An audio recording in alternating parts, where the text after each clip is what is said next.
Hemos visto el reportaje de Amaro Gómez Pablos, que ha dado cuenta del conflicto en Siria. Se ha convertido en noticia internacional del momento. En más de 2 años la guerra civil en Siria es un resultado dramático. Más de 100.000 muertos, familias fracturadas y también un país que está en el suelo.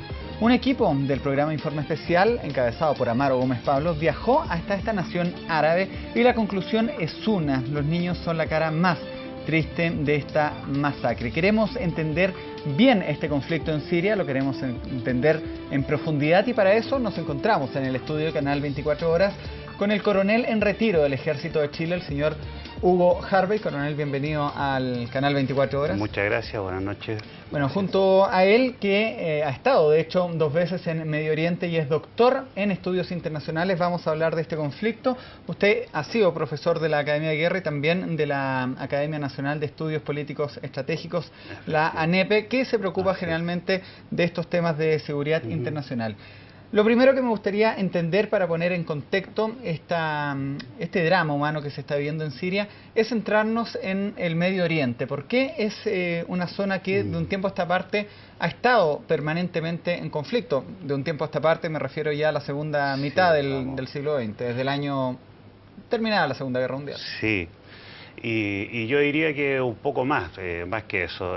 Como usted bien dice, el Medio Oriente ha sido una región en conflicto permanente, y yo he tenido una relación bastante cercana con la zona, así que algo he investigado, tengo algunas publicaciones y en realidad conozco un poquito más la situación. Normalmente se escriben tres motivos principales para los conflictos que se dan en la zona. Lo primero es los motivos religiosos. Es la cuna de las 3 grandes religiones monoteístas del mundo: el judaísmo, el cristianismo, el islam, sin considerar además, digamos, el zoroastrismo y la fe bahá'í, que también tuvieron su origen allá. Ese es el primer motivo. Lo segundo es lo económico. Tienen las principales reservas de crudo del mundo, más en fechas recientes se han descubierto principales reservas de gas natural en el mundo, allá. Y el tercer motivo que se da normalmente es un motivo geográfico. Es el único lugar del mundo donde se cruzan 3 continentes.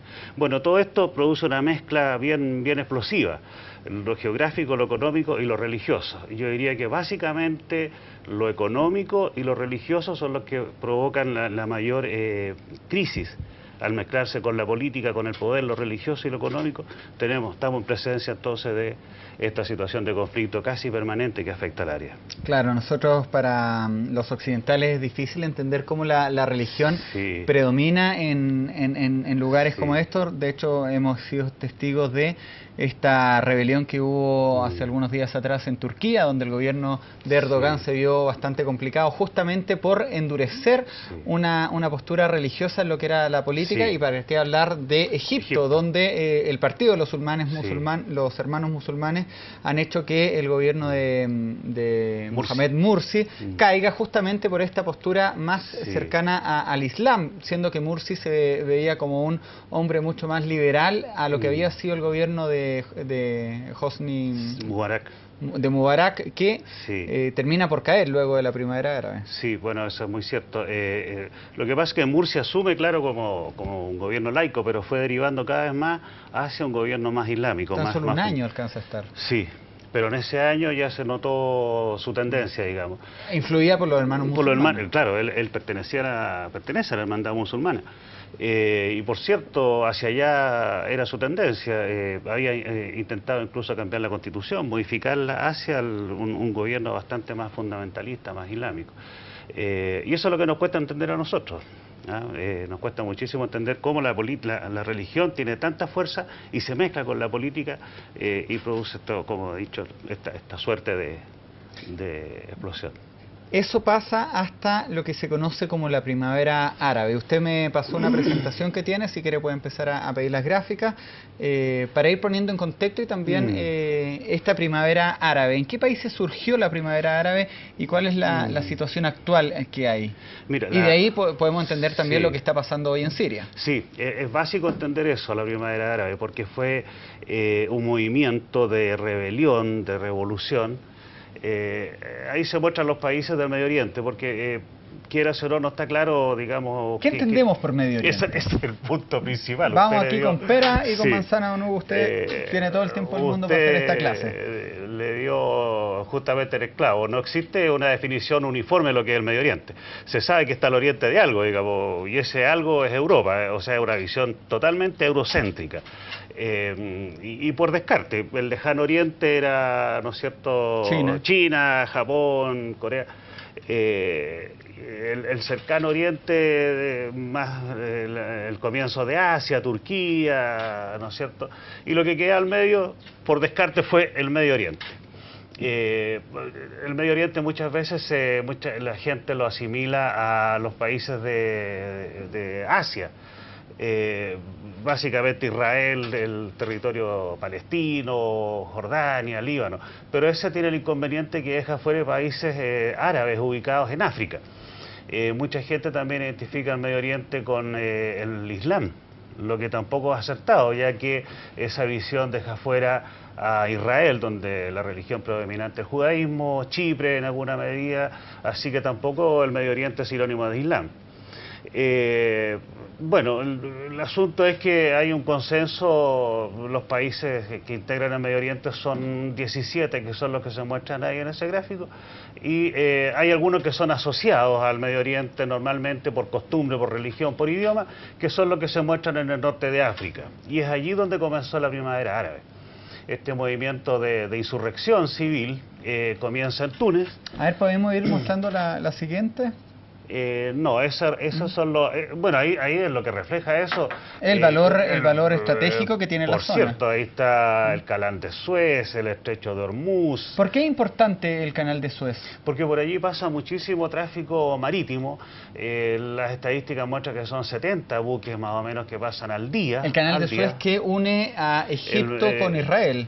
Todo lo que es la península del Sinaí. Lo separa, sí, lo separa, claro. Une el mar Mediterráneo con el mar Rojo, el canal de Suez. Que es similar al canal de Panamá, para que la gente que está viendo... Bueno, sí, pues de hecho partieron los dos, el mismo constructor, digamos, ¿sí? Don Fernando de Lesseps. Ahí está la importancia del petróleo. Bueno, ¿dónde está? Ese mapa está distorsionado a propósito, y los países tienen el tamaño de la cantidad de reservas de petróleo que poseen.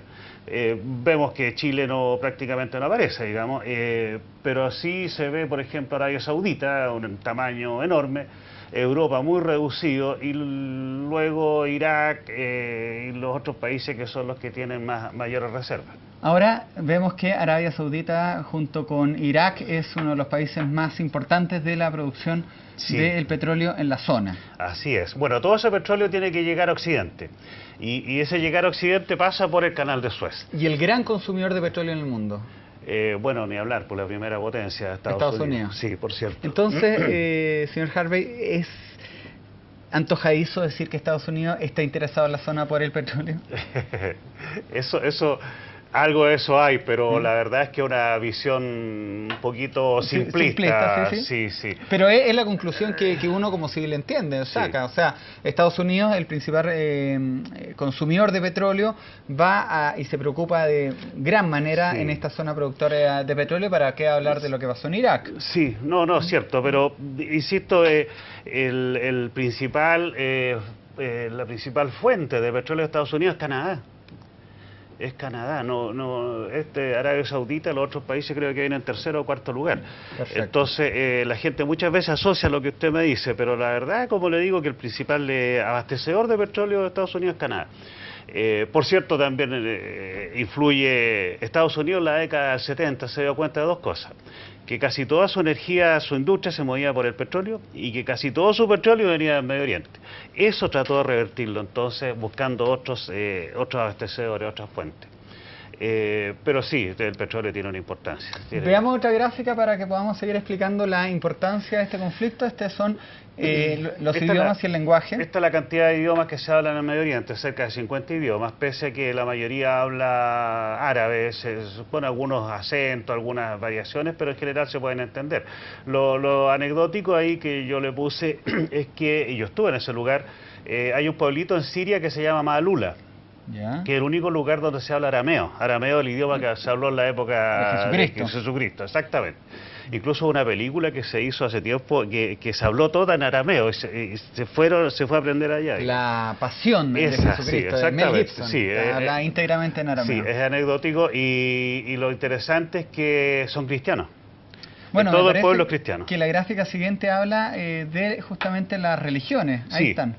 No se ve muy claro, pero usted nos puede explicar que lo del costado derecho de la pantalla el cristianismo con un 33%. Así es, el cristianismo y con todas las sectas y derivados que aparecen allá, digamos, el catolicismo, y el Islam, los coptos. Un 20%, que es la gráfica que está abajo. Así es, y el Islam también tiene sus divisiones internas. Y eso es importante quizás aclararlo, la división que existe entre chiitas y sunitas. ¿Qué es la gráfica que viene? La gráfica que sigue, que tiene estas dos grandes divisiones, digamos. Hay una tercera división que son los carajitas, pero es un 1%. Lo principal son estos, los sunitas. Esto me interesa. ¿Quiénes son los sunitas y los chiitas? Porque se habla mucho que también tiene que ver con Siria, que es lo que vamos a hablar pronto. Muchísimo que ver. Bueno, en términos muy sencillos, muy simples para entenderlo, y lo voy a decir con absoluto respeto a la religión, digamos, pero solamente para simplificar, todo esto tiene que ver nada más que con la descendencia del profeta, que él iba a suceder a Mahoma.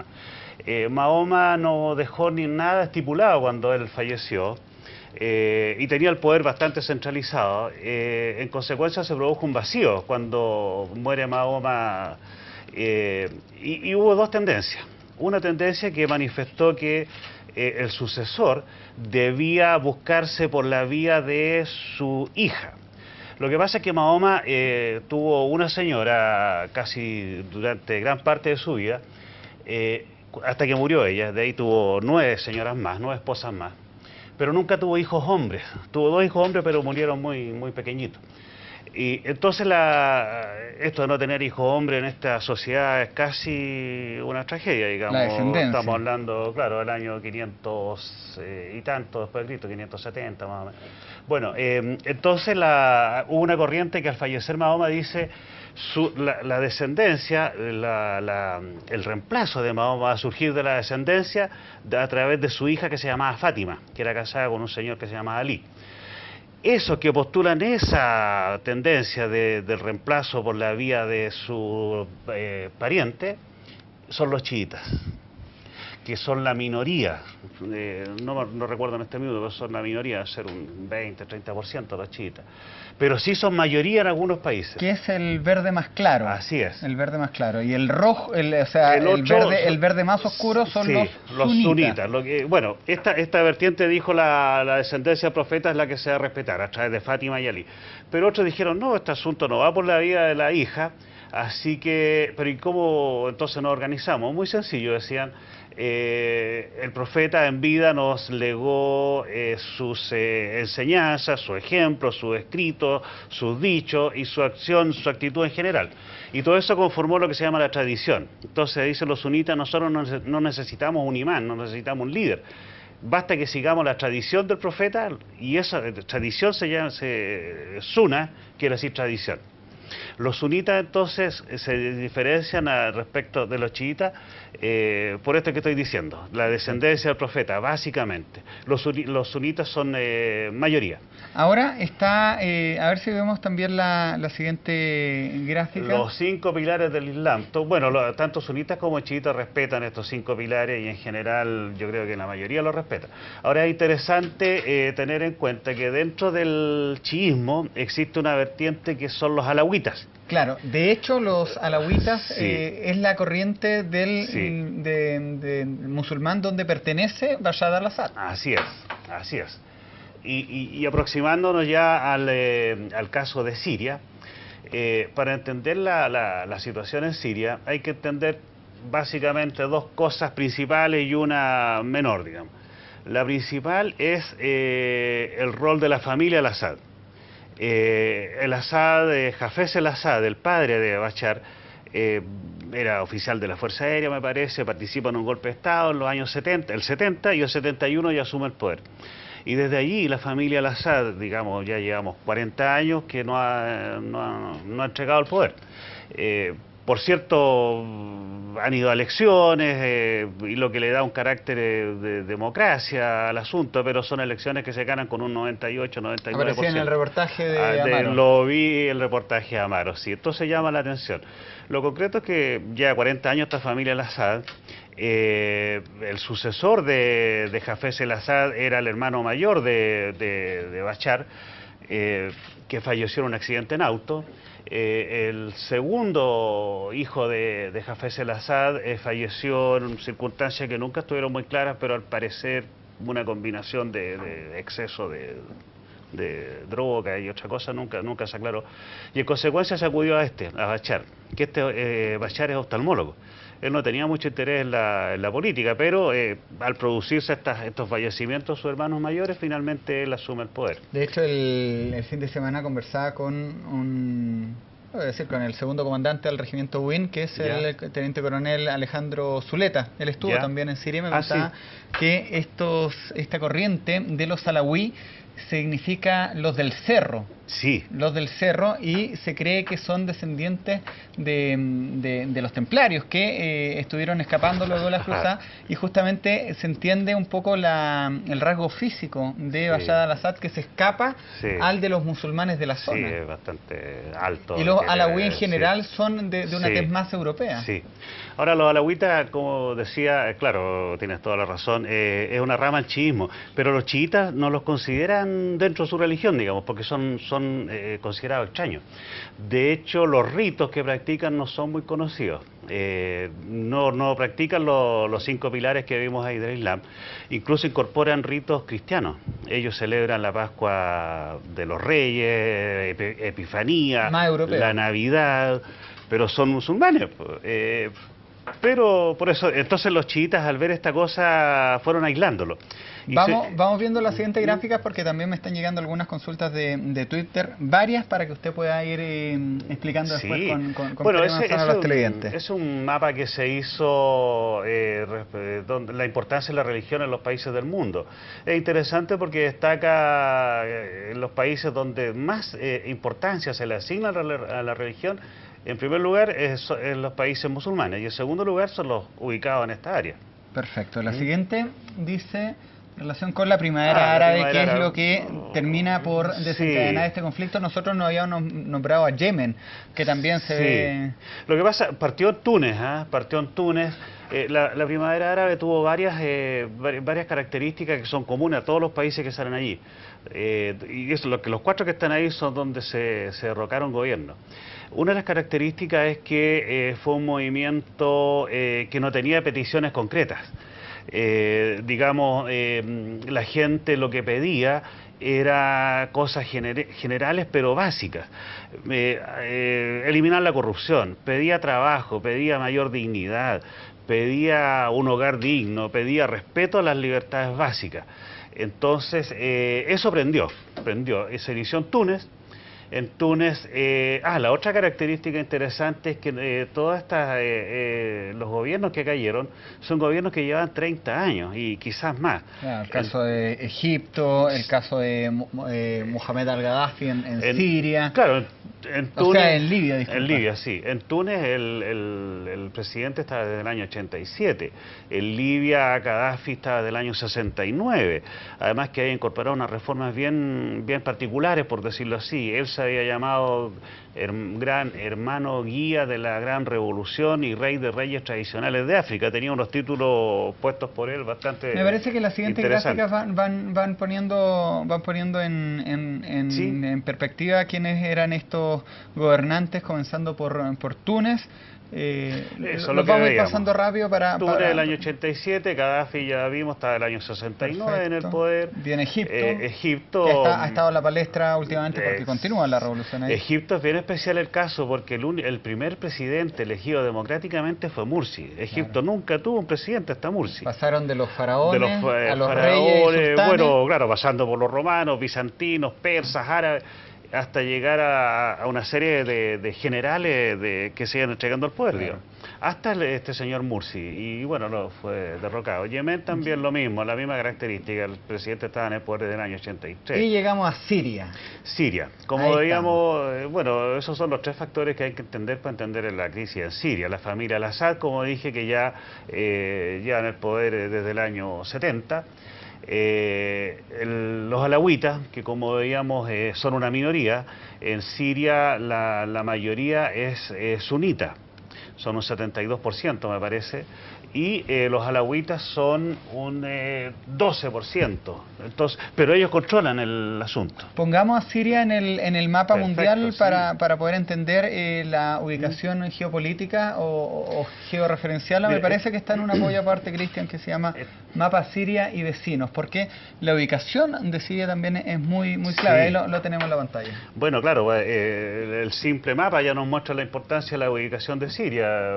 Todo el comercio, el tránsito de mercadería ha pasado casi siempre por Siria, digamos. A ver, pero también hay algo que hay que decir, don Hugo, que está cerca o comparte de hecho frontera con Israel. Usted es autor del libro Las relaciones de Chile e Israel, 1973-1990, entonces entiende la importancia que Israel también esté en esa zona. Sí, efectivamente. Y ocurre que Israel es como la piedra de tope, no hay conflicto que no aparezca Israel, aunque no tenga nada que ver, digamos. Como en este caso. En este caso, que Israel hemos visto que prácticamente ha preferido estar en un segundo plano, justamente para no provocar reacciones en su contra.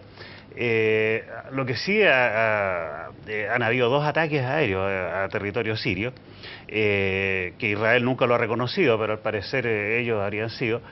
Israel dice que ataca con los envíos de armas a Hezbollah, que es un movimiento terrorista que opera en el Líbano.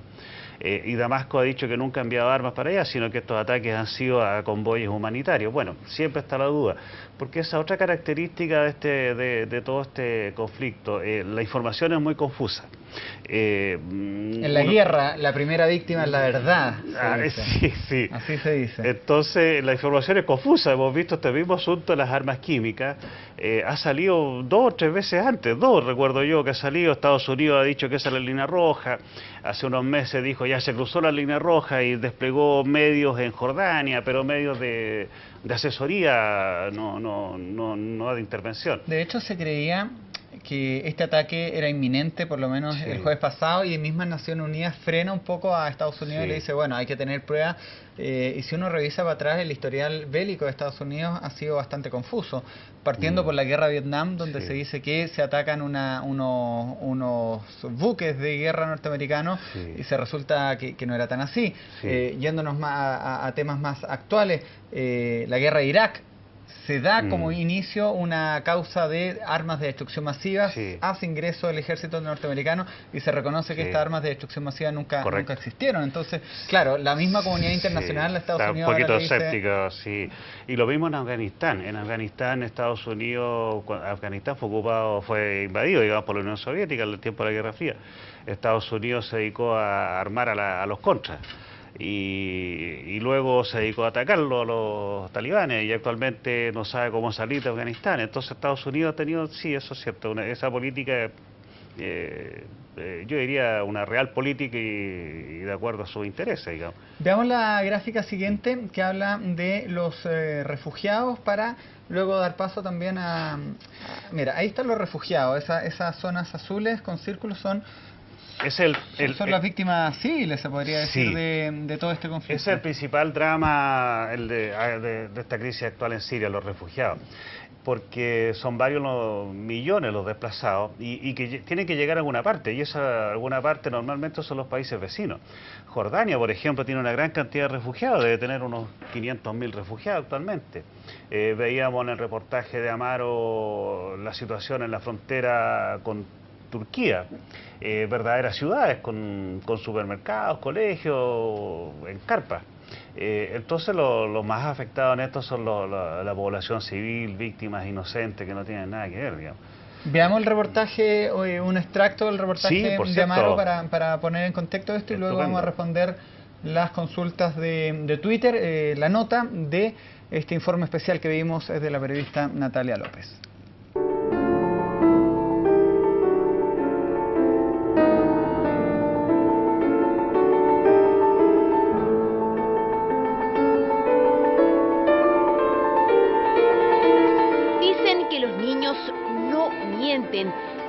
veces no pueden hablar de sus traumas y que cuando dibujan reflejan lo que sienten. Teniendo en cuenta estos tres factores, ¿qué se podría esperar del retrato de un niño que hace más de 2 años no conoce otra realidad que la guerra? Y entonces les llevamos papel y crayones y les dijimos temática libre, dibujen lo que quieran de su país. Ni siquiera mencionamos la palabra guerra y no hubo quien no dibujó la guerra. Ella es Zakia, tiene 10 años y actualmente sobrevive en un campo de refugiados sirios en la frontera turca. Es afortunada porque pese a su calvario logró escapar junto a su familia luego de que el ejército sirio bombardeara su casa.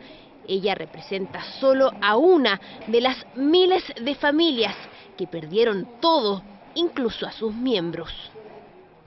Este es un dibujo que a nosotros nos llamó la atención porque este es un dibujo que es la razón de ser del nombre del reportaje, Siria, lágrimas de sangre, porque nos estremeció ver que la bandera, lágrima sangre, el sol, también, lágrima sangre. Hay charcos rojos por doquier y esta es la pesadilla que alberga una niña de 10 años de edad.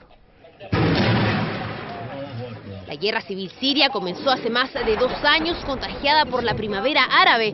Un pueblo sediento de democracia se rebeló contra sus dictadores exigiendo libertad. Lograron derrocar a gobiernos como los de Túnez, Egipto y Libia, pero la situación en Siria se ha extendido preocupantemente, con más de 100.000 muertos, 5.000 diarios, desde que se iniciaron las manifestaciones contra el régimen de Bashar al-Assad.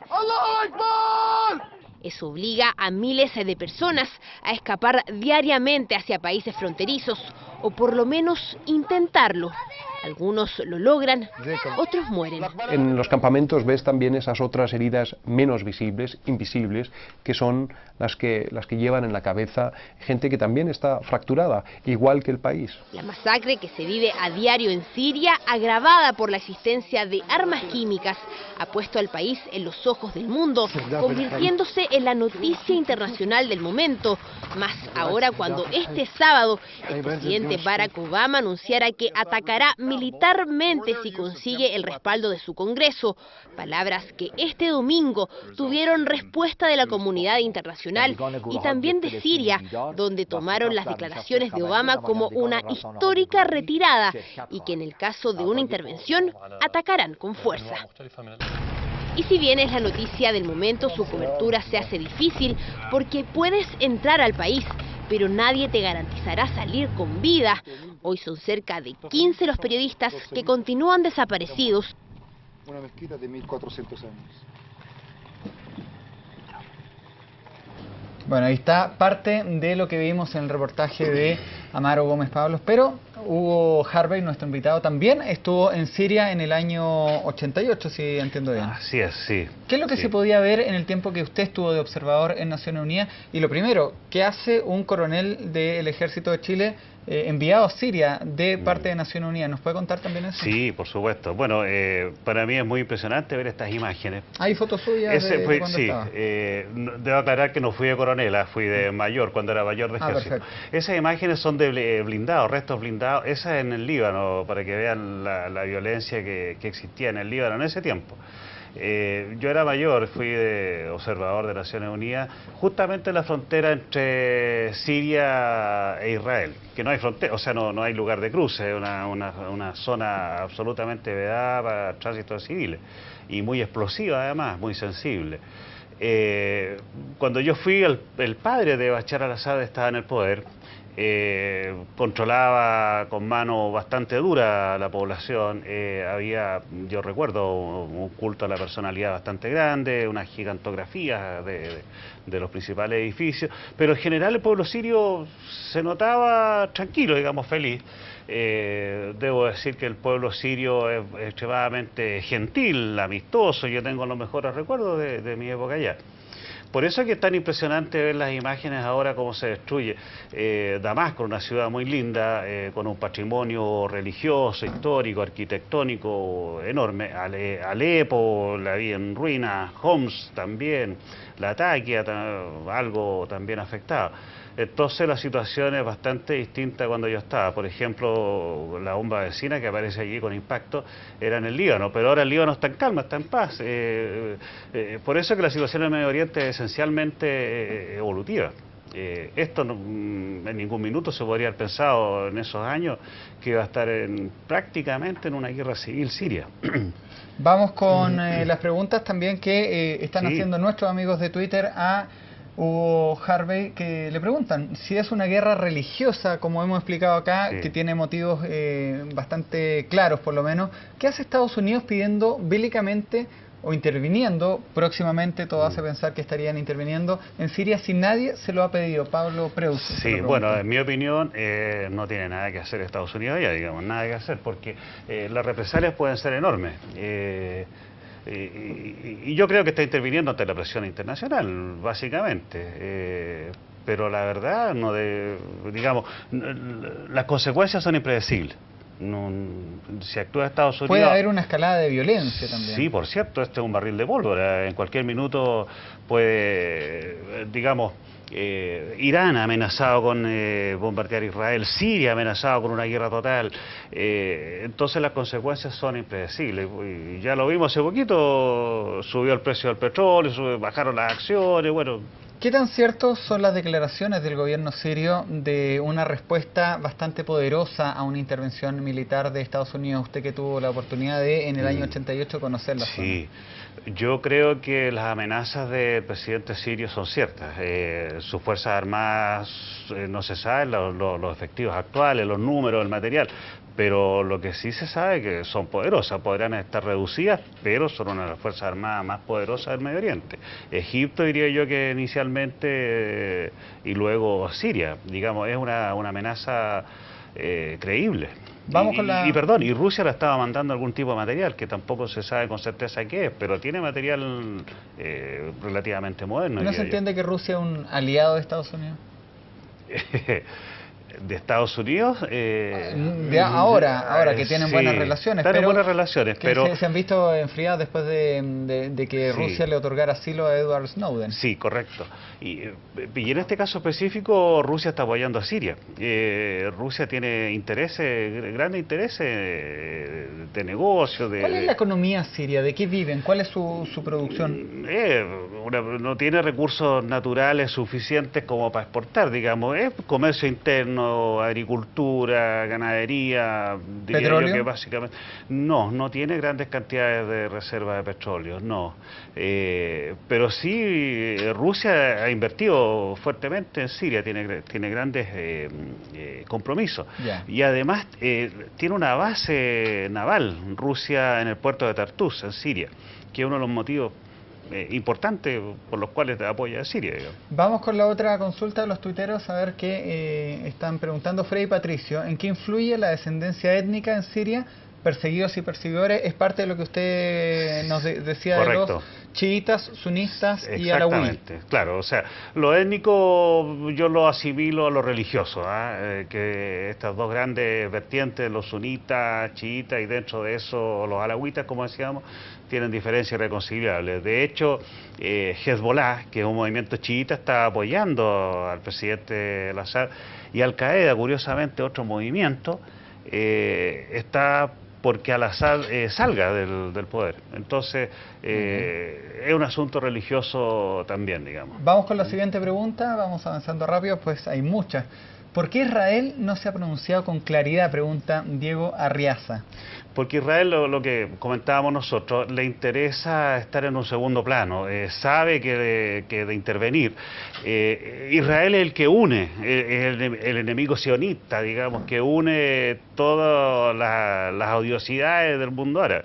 Entonces Israel no desea un rol protagónico en este asunto, digamos. Pero lo han puesto en este conflicto también como moneda de cambio. Sí, justamente por eso. porque sabe que aúna todas las odiosidades del mundo árabe, que no puede ver, no todo, digamos, pero los que no pueden ver esta cosa, este estado raro para ellos, inserto en el mundo árabe musulmán. Un estado que se creó después de la Segunda Guerra Mundial. Exacto, sí. Ajeno a... Sí, entonces Israel no se ha pronunciado por eso, pero tiene una gran capacidad de respuesta, eso sí, y claro. Veíamos las noticias hace poquito que había movilizado unos reservistas y están en condiciones, se han entregado máscaras de gases, tiene toda una cultura de defensa. Quedó clara en la guerra de los 6 días. Sí, exactamente. Vamos con la siguiente pregunta, se la hacen al coronel Hugo Harvey, la hace Fernando Pérez. ¿Es posible, aunque difícil, una sanción en contra de Estados Unidos ante su intervención en Siria, considerando que solo agravará, ojo ahí, el conflicto? Bueno, la comunidad internacional siempre tiene la alternativa de sancionar a algún país. Es difícil, sí, sancionar, promover y aprobar una sanción contra Estados Unidos. No veo la instancia, el organismo, la clase de sanción que podría recibir Estados Unidos. Teóricamente puede, porque está sujeto también, está inserto en la comunidad internacional. O sea, Estados Unidos no puede llegar y atacar, tiene que pedir permiso a Naciones Unidas.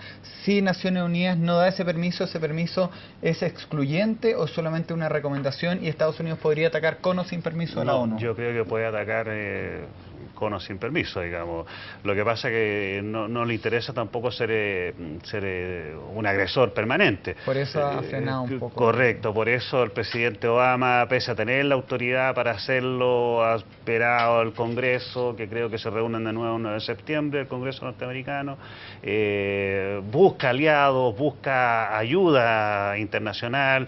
Gran Bretaña no quiso subirse a esto, lo que fue un golpe más o menos duro para ellos, pero sí lo apoya Francia, Alemania dice que no. Entonces, Estados Unidos quiere darle este viso de legalidad y de autorización a este ataque.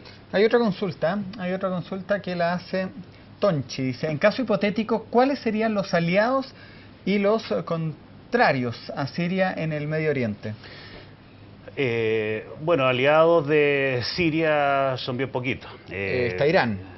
Irán y yo diría que este movimiento terrorista que mencionábamos que opera en el Líbano, el Hezbollah, el Partido de Dios, quiere decir Hezbollah, y me parece que no tiene mayores aliados. ¿Y Rusia, que mencionó? Bueno, pero en el Medio Oriente preguntaba el caballero ahí, sí. Claro. Pero Rusia, claro, por cierto, Rusia está con ellos.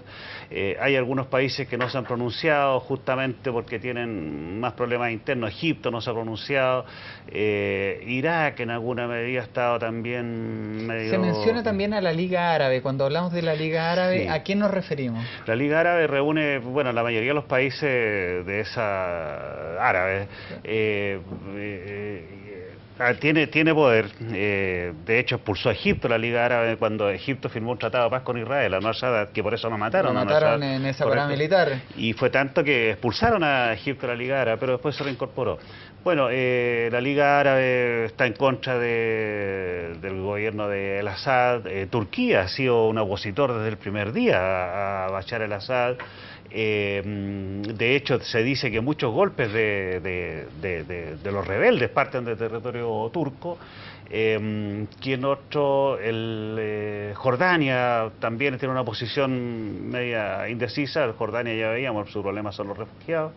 ¿Qué otro aliado tiene en el Medio Oriente? Perdón, ¿qué otro? Bueno, la mayoría de los gobiernos están en contra de Bashar el-Assad. Y Estados Unidos, al verse bastante cuestionado, por ejemplo, hay gobiernos como Inglaterra, que aprendió desde esta experiencia que ha tenido con el último apoyo de Estados Unidos. Ahora el Congreso británico no ha apoyado una intervención militar.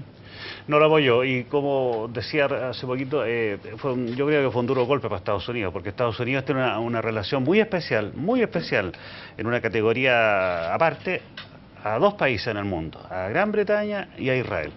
Entonces, el hecho de que no lo haya apoyado Gran Bretaña, Reino Unido, pienso que fue un revés para la diplomacia y para el presidente Obama. Interesante la entrevista que hemos hecho en este momento.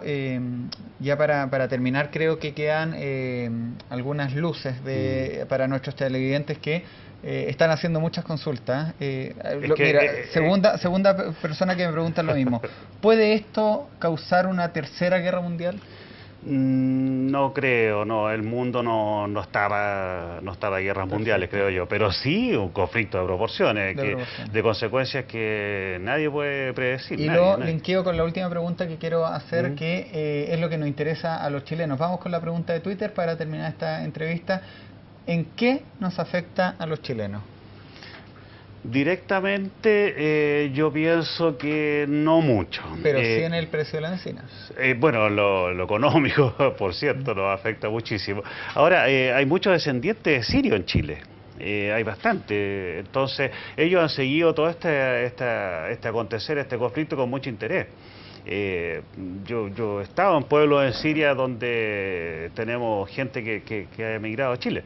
Entonces, esto tiene otra connotación, ¿no es cierto? Ellos ven sus pueblos, sus aldeas, sus parientes, sus abuelos metidos en este asunto y sufriendo las consecuencias, como digamos los que más sufren es la población civil, los inocentes, que no tienen nada que ver en la lucha de poder. Que Barack Obama sea Premio Nobel de la Paz, ¿influye o no influye? Es paradójico, es paradójico. El Premio Nobel de la Paz está, bueno, en alguna medida buscando intervenir militarmente en nuestro país.